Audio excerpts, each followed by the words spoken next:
What if everything you spent years building could be replaced before lunch? That fear isn't just about losing a paycheck.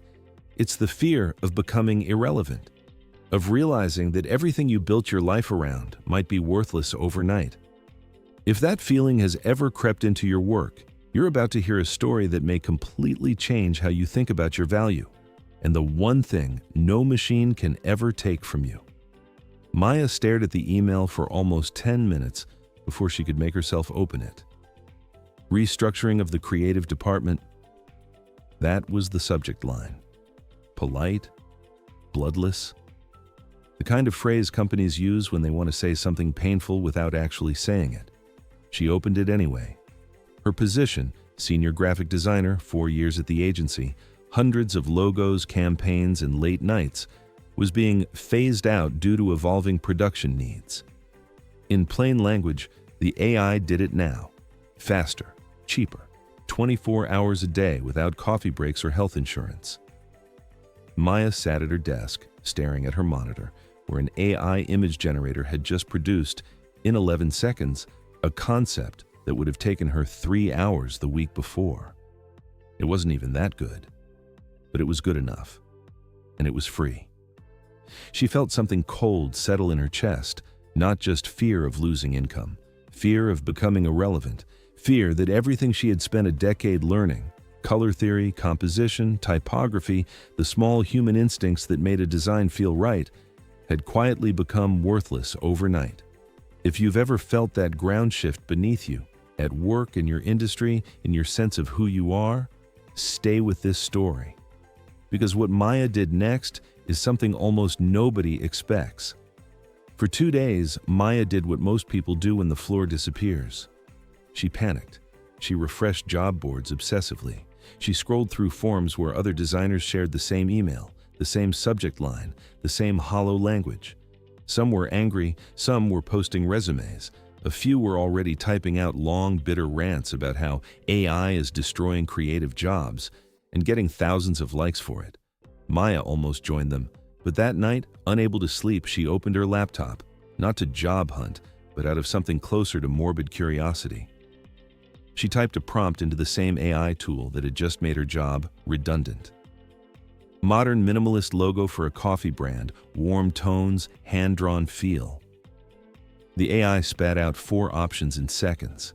They were fine, generic, safe, the kind of design that looked like 1,000 other logos, because, in a sense, it was 1,000 other logos blended into an average. And then something shifted in Maya's mind. She wasn't looking at a replacement. She was looking at a tool that had no taste, no judgment, and no understanding of why anything works. It could generate. It could not decide. That gap between generating and deciding was where she lived. The next morning, instead of opening another job application, Maya opened the AI tool again. But this time, she didn't ask it to make a logo. She treated it like a very fast, very inexperienced intern. She fed it a brief the way she would brief a junior designer: brand values, target audience, emotional tone, competitor research. Then, she generated 50 variations. 48 were forgettable. 2 had something: a spark, an unexpected color pairing, a shape that hinted at an idea worth developing. Maya took those 2. And then she did what the AI couldn't do. She edited. She adjusted spacing with an eye trained over a decade. She shifted a color half a shade warmer because she knew, not guessed knew, it would feel more inviting. She combined an element from one version with a typography choice from another, creating something neither the AI nor she could have made alone. The final result wasn't AI-made. It wasn't human-made either, not in the old sense. It was directed, and it was better than anything she'd produced the old way in the same amount of time. Here's the part of the story most people skip past too quickly, so let's slow down. Maya didn't beat AI. She didn't outdesign it by working harder or faster. What she did was something quieter and far more powerful. She changed her role in the process. For years, designers were the ones generating raw material, sketching, drafting, producing endless variations, and then refining them into something polished. AI had just taken over the generating part, loudly, suddenly, almost insultingly easy. But the refining part, the judgment, the taste, the this works, this doesn't, and here's exactly why, that part required something AI fundamentally doesn't have: lived experience, context, an understanding of people, not just patterns. Maya realized she didn't need to compete with the tool. She needed to sit above it. If you're facing something similar right now, a tool, a system, a change at work that feels like it's coming for your role, ask yourself this question: what is the part of your job that requires judgment, not just output? That's the part that isn't going anywhere. That's the part worth doubling down on. Maya spent the next month building a small portfolio, not of designs she'd made from scratch, but of before and after comparisons. Raw AI output next to her refined, art-directed final version. The difference was obvious even to people with no design background.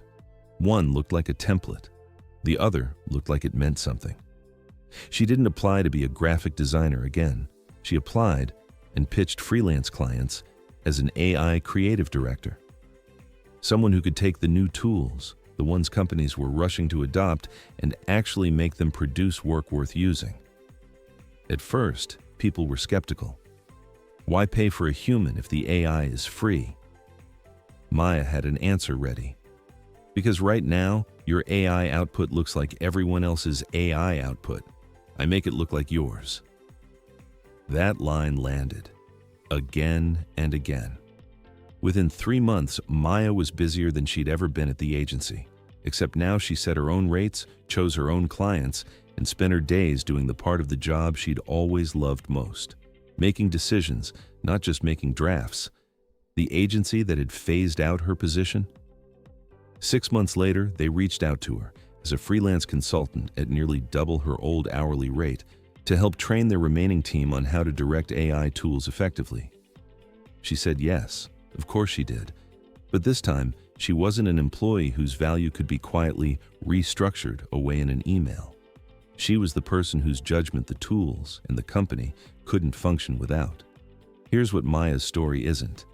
It isn't a story about AI being harmless, or about everything working out fine for everyone, or about how you just need a positive attitude and the universe rewards you.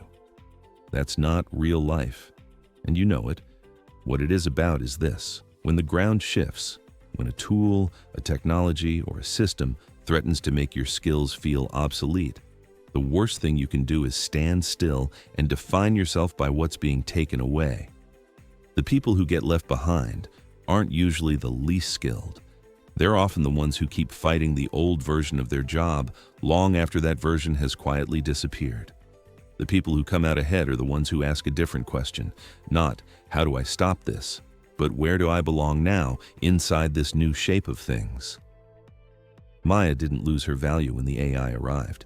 She just hadn't located it yet, because for years that value had been hidden underneath hours of manual work that a machine could now do instead. The work changed. Her judgment didn't. And it turned out that judgment was the part that was valuable all along. So here's a question worth sitting with. Whatever your work is, if a tool came along tomorrow that could do the output part of your job instantly, what would be left?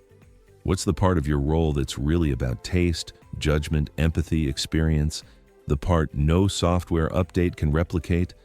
That part is your foundation. Build on it now, before you're forced to. If this story gave you something to think about, hit subscribe, because next, we're going to look at someone who faced an even bigger shift and waited far too long to adapt.